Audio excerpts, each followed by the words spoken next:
परिचय।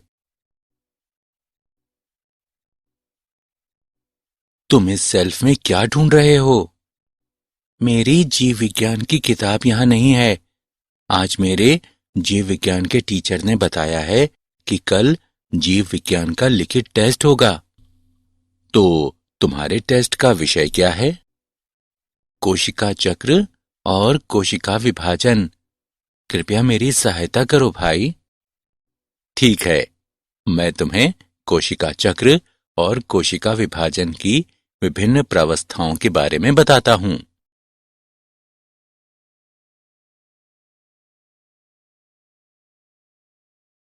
उद्देश्य।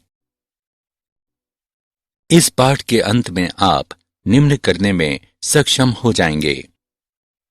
कोशिका चक्र की व्याख्या करना, कोशिका चक्र की विभिन्न प्रावस्थाओं को समझना, एम प्रावस्था और इसकी विभिन्न अवस्थाओं के बारे में जानना, सूत्री विभाजन के महत्व का वर्णन करना, अर्धसूत्री विभाजन और इसकी विभिन्न अवस्थाओं के बारे में जानना, अर्धसूत्री विभाजन के महत्व का वर्णन करना।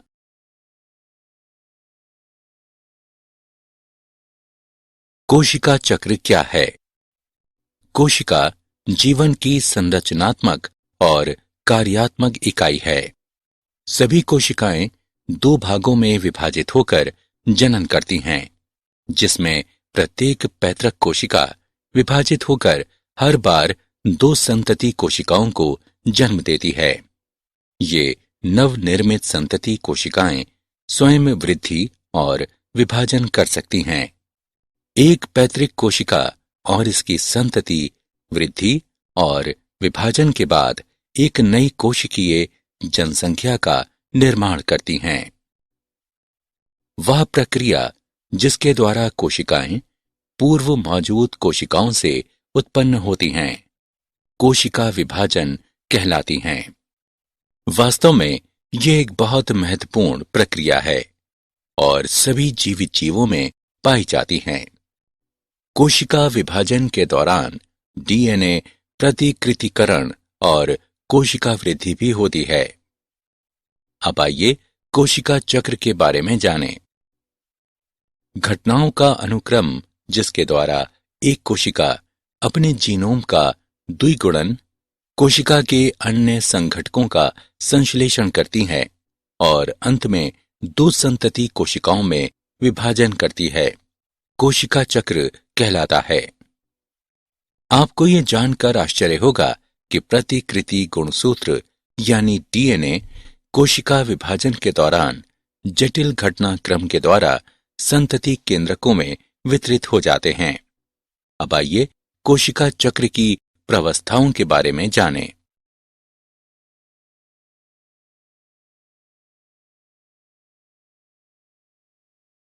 कोशिका चक्र की प्रावस्थाएं।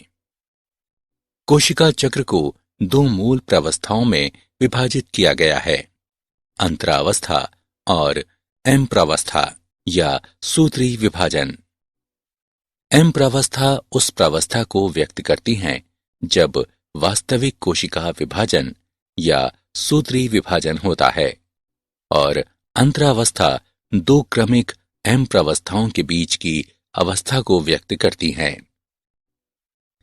एम प्रावस्था का आरंभ केंद्रक विभाजन से होता है, जो कि संगत संतति गुणसूत्र के पृथक्करण यानी कैरियोकाइनेसिस के समतुल्य होता है, और इसका अंत प्रायः कोशिका द्रव्य के विभाजन यानी साइटोकाइनेसिस के साथ होता है। अंतरावस्था को विश्राम प्रावस्था भी कहते हैं। इस दौरान कोशिका क्रमबद्ध तरीके से कोशिका वृद्धि और डीएनए प्रतिकृतिकरण करके विभाजन के लिए तैयार होती है। पहले आइए अंतरावस्था की विभिन्न अवस्थाओं के बारे में जानें। अंतरावस्था को आगे तीन प्रावस्थाओं में विभाजित किया गया है। G1 प्रावस्था या गैप 1, S प्रावस्था या संश्लेषण प्रावस्था, G2 प्रावस्था या गैप 2, अब आइए प्रत्येक के बारे में विस्तार से जानें।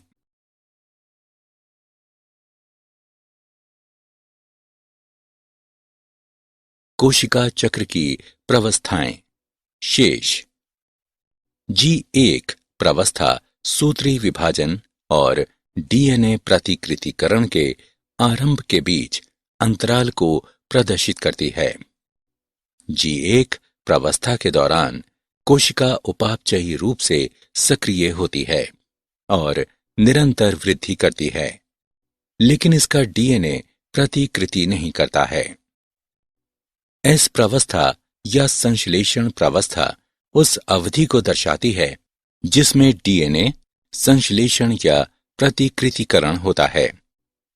इस समय प्रति कोशिका डीएनए की मात्रा दुगनी हो जाती है, लेकिन गुणसूत्र की संख्या में कोई वृद्धि नहीं होती है।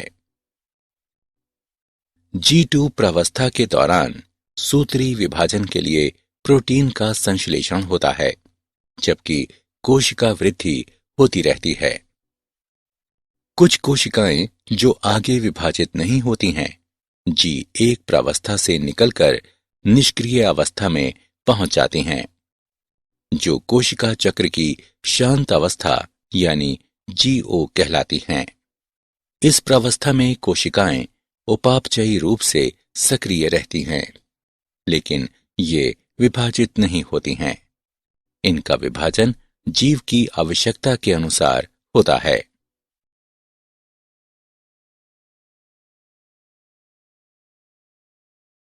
एम प्रवस्था और इसकी अवस्थाएं। एम प्रवस्था सूत्री विभाजन भी कहलाती है, क्योंकि जनक और संतति कोशिकाओं में गुणसूत्रों की संख्या बराबर होती है, इसलिए ये समविभाजन भी कहलाती है। सूत्री विभाजन को निम्नलिखित 4 अवस्थाओं में विभाजित किया गया है: पूर्णावस्था, मध्यावस्था, पश्चावस्था और अंत्यावस्था। आइए इनके बारे में विस्तार से जानें। पूर्णावस्था सूत्री विभाजन की पहली अवस्था पूर्वावस्था है।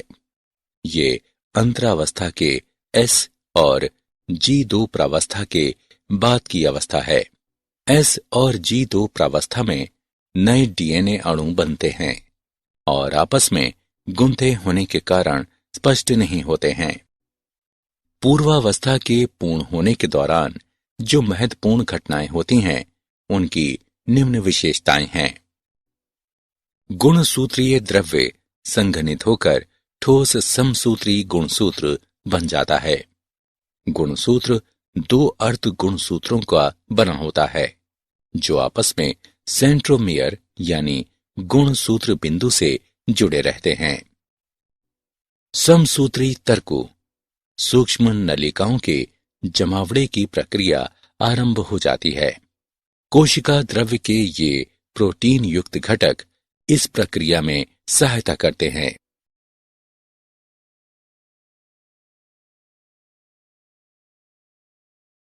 एम प्रावस्था और इसकी अवस्थाएं। मध्यावस्था सूत्री विभाजन की द्वितीय अवस्था मध्यावस्था कहलाती है। इस अवस्था में मध्यावस्था गुणसूत्र 2 संतति अर्ध गुणसूत्रों से बना होता है, जो आपस में गुणसूत्र बिंदु से जुड़े होते हैं। गुणसूत्र बिंदु की सतह पर स्थित छोटी बिंब के आकार की संरचना काइनेटोकोर कहलाती है। ये संरचना तर्कतंतु के जुड़ने का स्थान है, जो दूसरी ओर कोशिका के केंद्र पर स्थित गुणसूत्रों से जुड़े होते हैं। मध्यावस्था में गुणसूत्रों के पंक्तिबद्ध होने का तल मध्यावस्था पट्टिका कहलाता है। मध्यावस्था की मुख्य विशेषताएं हैं: तर्कतंतु गुणसूत्र के काइनेटोकोर से जुड़े रहते हैं। गुणसूत्र तर्कु मध्य रेखा की ओर जाकर मध्यावस्था पट्टिका पर पंक्तिबद्ध होकर ध्रुवों से तर्कतंतु से जुड़ जाते हैं। अब आइए सूत्री विभाजन के अगले चरण अर्थात पश्चावस्था के बारे में जानें। पश्चावस्था ये सूत्री विभाजन का तीसरा या अगला चरण है। पश्चावस्था के प्रारंभ में मध्यावस्था पट्टिका पर आए प्रत्येक गुणसूत्र एक साथ अलग होने लगते हैं और दो संतति अर्ध गुणसूत्र दो विपरीत ध्रुवों की ओर जाने लगते हैं। इस अवस्था की मुख्य विशेषताएं हैं: गुणसूत्र बिंदु विखंडित होते हैं और अर्ध गुणसूत्र अलग होने लगते हैं। अर्ध गुणसूत्र विपरीत ध्रुवों की ओर जाने लगते हैं।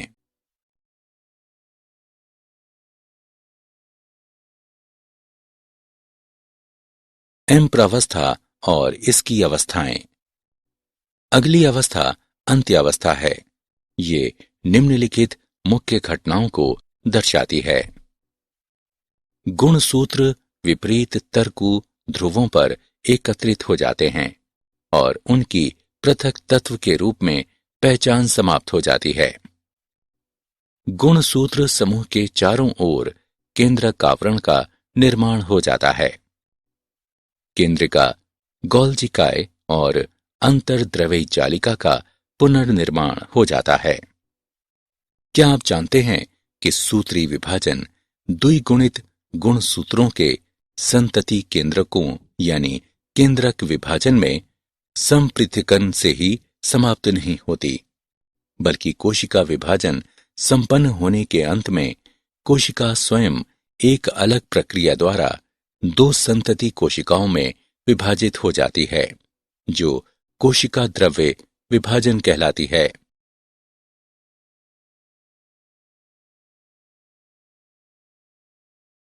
सूत्री विभाजन का महत्व। अब तक हमने सूत्री विभाजन की विभिन्न अवस्थाओं के बारे में जाना। अब आइए देखें कि सूत्री विभाजन का क्या महत्व है।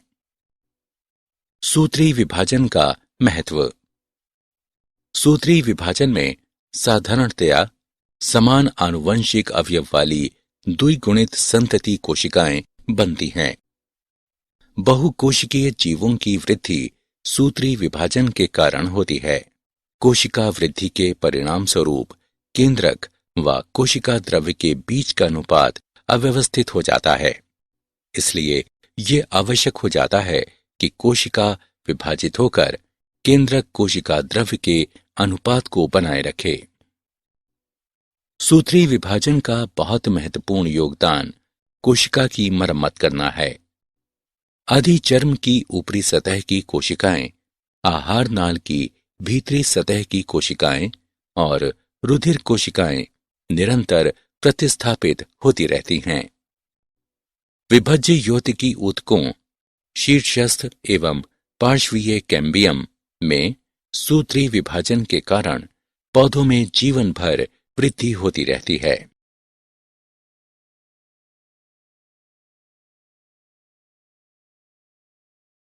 अर्धसूत्री विभाजन और इसकी अवस्थाएं। अब आइए अगले विषय अर्थात अर्धसूत्री विभाजन पर आते हैं। जैसा कि हम सभी जानते हैं कि लैंगिक जनन द्वारा संतति के निर्माण में दो युग्मकों का संलयन शामिल है, जिनमें अगुणित गुणसूत्रों का एक समूह होता है। युग्मक विशिष्ट द्विगुणित कोशिकाओं से निर्मित होते हैं। ये विशिष्ट प्रकार का कोशिका विभाजन, जिसके द्वारा बनने वाली अगुणित संतति कोशिकाओं में गुणसूत्रों की संख्या आधी हो जाती है। इस प्रकार का विभाजन अर्धसूत्री विभाजन कहलाता है। अर्धसूत्री विभाजन की मुख्य विशेषताएं निम्नवत हैं।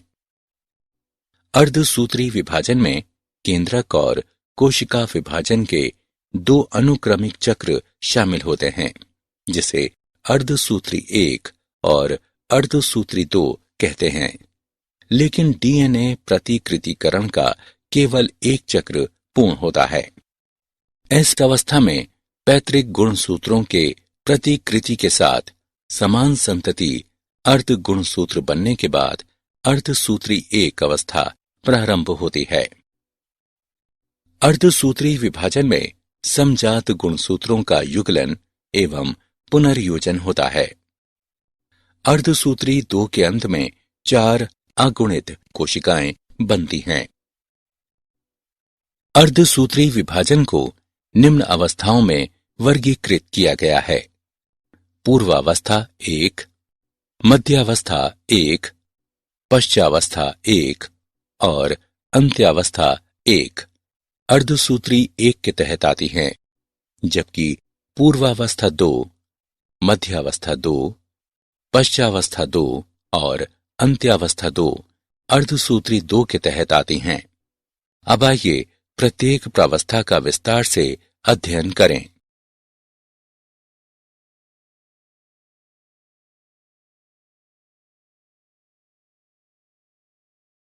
अर्धसूत्री विभाजन और इसकी अवस्थाएं। अर्धसूत्री 1 की प्रथम अवस्था पूर्वावस्था 1 है।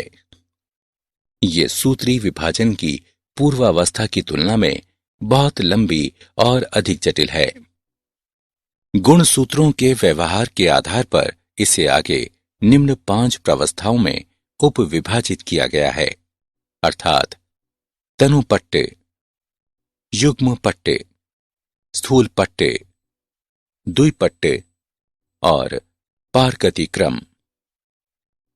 तनुपट्टे। प्रकाश सूक्ष्मदर्शी से देखने पर तनुपट्टे अवस्था के दौरान गुणसूत्र धीरे धीरे स्पष्ट दिखाई देने लगते हैं। गुणसूत्र का संहनन तनुपट्टे अवस्था के दौरान जारी रहता है। इसके बाद पूर्वावस्था 1 का द्वितीय चरण प्रारंभ होता है, जिसे युग्म पट्टे कहते हैं। इस अवस्था के दौरान गुणसूत्रों का युग्मन प्रारंभ हो जाता है और इस प्रकार की संबद्धता को सूत्र युग्मन कहते हैं। ऐसे युग्मित गुणसूत्र समजात गुणसूत्र कहलाते हैं। इस अवस्था का इलेक्ट्रॉन सूक्ष्मलेखी ये दर्शाता है कि गुणसूत्र सूत्र युग्मन के साथ एक जटिल संरचना का निर्माण होता है, जिसे सिनेप्टोनिमल सम्मिश्र कहते हैं। सूत्र युग्मित समजात गुणसूत्र के युग्म द्वारा निर्मित सम्मिश्र युगली अथवा चतुष्क कहलाता है। हालांकि वे अगली अवस्था में अधिक स्पष्ट दिखाई देते हैं। अगली अवस्था स्थूल पट्ट पहले की दोनों चरणों से अधिक लंबी होती है। स्थूल पट्ट अवस्था के दौरान युगली गुणसूत्र चतुष्क के रूप में अधिक स्पष्ट दिखाई देते हैं। इस अवस्था में पुनर्योजन ग्रंथिकाएं दिखाई देने लगती हैं, जहां पर समजात गुणसूत्रों के असंतति अर्ध गुणसूत्रों के बीच विनिमय होता है। विनिमय 2 समजात गुणसूत्रों के बीच आनुवंशिक पदार्थों का आदान प्रदान है। विनिमय 2 गुणसूत्रों पर आनुवंशिक पदार्थों के पुनर्योजन को बढ़ावा देता है। समजात गुणसूत्रों के बीच पुनर्योजन स्थूल पट्ट अवस्था के अंत तक पूर्ण हो जाता है, जिसके परिणाम स्वरूप विनिमय स्तर पर गुणसूत्र जुड़े हुए दिखाई पड़ते हैं। स्थूल पट्ट अवस्था के बाद द्विपट अवस्था आती है। द्विपट अवस्था की शुरुआत की पहचान सिनेप्टोनिमल सम्मिश्र के विघटन से होती है और युगली के समजात गुणसूत्र विनिमय बिंदु के अतिरिक्त एक दूसरे से अलग होने लगते हैं। एक्स आकार की यह संरचना काएचमेटा कहलाती है। अर्धसूत्री पूर्वावस्था 1 का अंतिम चरण पारगति क्रम है। ये काएचमेटा के अंत द्वारा पहचानी जाती है। इस प्रावस्था के दौरान गुणसूत्र पूर्णतया संघनित हो जाते हैं और अर्धसूत्री तर्कु एकत्रित होकर समजात गुणसूत्रों को अलग करने में सहयोग प्रदान करते हैं। पारगति क्रम के अंत तक केंद्रिका अदृश्य हो जाती है और केंद्रक आवरण भी विकृत हो जाता है। पारगति क्रम मध्यावस्था की ओर पारगमन को निरूपित करता है।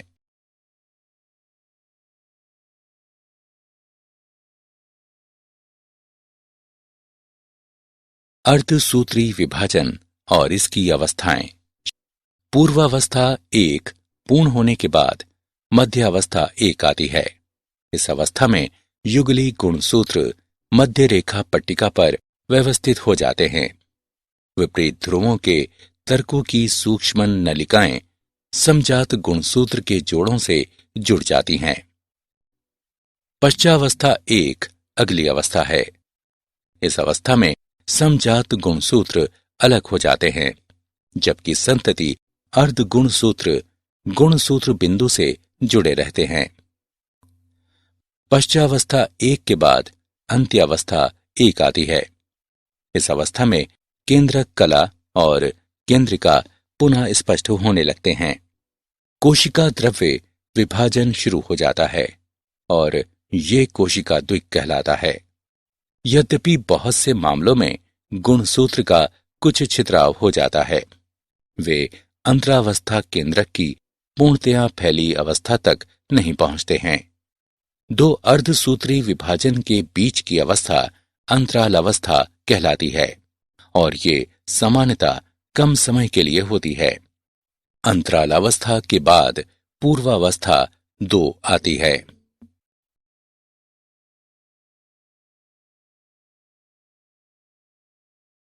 अर्धसूत्री विभाजन और इसकी अवस्थाएं। अर्धसूत्री विभाजन 2 सामान्यतः गुणसूत्र के पूर्ण लंबा होने से पहले कोशिका द्रव्य विभाजन के तत्काल बाद प्रारंभ होती है। अर्धसूत्री विभाजन 1 के विपरीत अर्धसूत्री विभाजन 2 सामान्य सूत्री विभाजन के समान होता है। पूर्वावस्था 2 के अंत तक केंद्रक झिल्ली अदृश्य हो जाती है। गुणसूत्र पुनः संघनित हो जाते हैं। पूर्वावस्था 2 के बाद मध्यावस्था 2 आती है। इस अवस्था में गुणसूत्र मध्यांश पर पंक्तिबद्ध हो जाते हैं और तर्कों की विपरीत ध्रुवों की सूक्ष्म नलिकाएं संतति अर्ध गुणसूत्र के काइनेटोकोर से चिपक जाती हैं। सूत्री विभाजन के समान मध्यावस्था 2 के बाद पश्चावस्था 2 आती है। पश्चावस्था 2 प्रत्येक गुणसूत्र के गुणसूत्र बिंदु के तत्काल अलग होने से शुरू होती है और गुणसूत्र कोशिका के विपरीत ध्रुवों की ओर चली जाती है। अर्धसूत्री विभाजन की अंतिम अवस्था अंत्यावस्था 2 है। इस अवस्था में गुणसूत्रों के 2 समूह एक बार पुनः एक केंद्रक आवरण में बंद हो जाते हैं। कोशिका द्रव्य विभाजन के बाद 4 अगुणित संतति कोशिकाओं का चतुष्टय बन जाता है।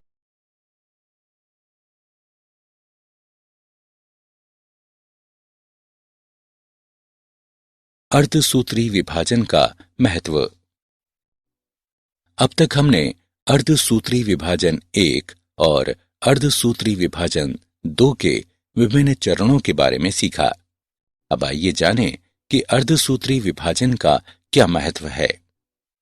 अर्धसूत्री विभाजन वो क्रिया है जिसके द्वारा लैंगिक जनन करने वाले जीवों की प्रत्येक जाति में विशिष्ट गुणसूत्र की संख्या संरक्षित रहती है। यद्यपि विरोधाभासी प्रक्रिया के परिणाम स्वरूप गुणसूत्रों संख्या आधी हो जाती है।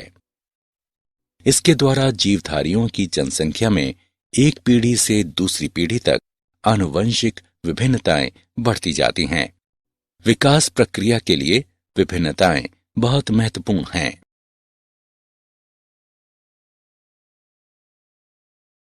सारांश। आइए हमने जो कुछ सीखा है उसे संक्षेप में दोहराएं। घटनाओं का अनुक्रम जिसके द्वारा एक कोशिका अपने जीनोम का द्विगुणन कोशिका के अन्य संघटकों का संश्लेषण करती है और अंत में 2 संतति कोशिकाओं में विभाजन करती है, कोशिका चक्र कहलाता है। कोशिका चक्र के 2 मूल प्रावस्थाओं में विभाजित किया जाता है, अंतरावस्था और एम्प्रावस्था या सूत्री विभाजन।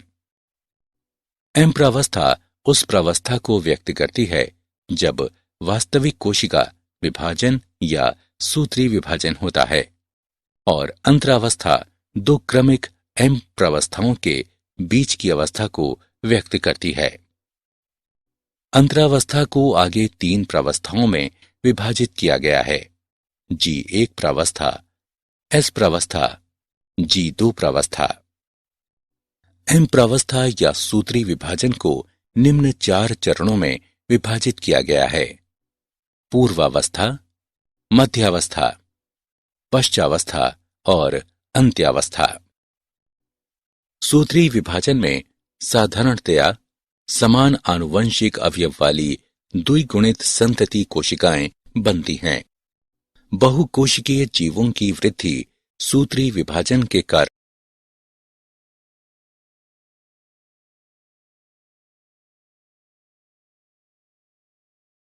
अर्धसूत्री विभाजन विशिष्ट प्रकार का कोशिका विभाजन है, जिसके द्वारा बनने वाली अगुणित संतति कोशिकाओं में गुणसूत्रों की संख्या आधी हो जाती है। अर्धसूत्री विभाजन में केंद्रक और कोशिका विभाजन के 2 अनुक्रमिक चक्र शामिल होते हैं, जिसे अर्धसूत्री 1 और अर्धसूत्री 2 कहते हैं। लेकिन डीएनए प्रतिकृतिकरण का केवल एक चक्र पूर्ण होता है। अर्धसूत्री 1 में पूर्वावस्था 1, मध्यावस्था 1, पश्चावस्था 1 और अंत्यावस्था 1 शामिल है, जबकि अर्धसूत्री 2 में पूर्वावस्था 2, मध्यावस्था 2, पश्चावस्था 2 और अंत्यावस्था 2 शामिल है। गुणसूत्रों के व्यवहार के आधार पर पूर्वावस्था 1 को 5 प्रावस्थाओं में उपविभाजित किया गया है, अर्थात तनुपट्टे, युग्म पट्टे, स्थूल पट्टे, द्विपट्टे और पारगति क्रम। स्थूल पट्टे प्रावस्था के दौरान विनिमय होता है। अर्धसूत्री विभाजन से जीवधारियों की जनसंख्या में एक पीढ़ी से दूसरी पीढ़ी तक आनुवंशिक विभिन्नताएं बढ़ती जाती हैं।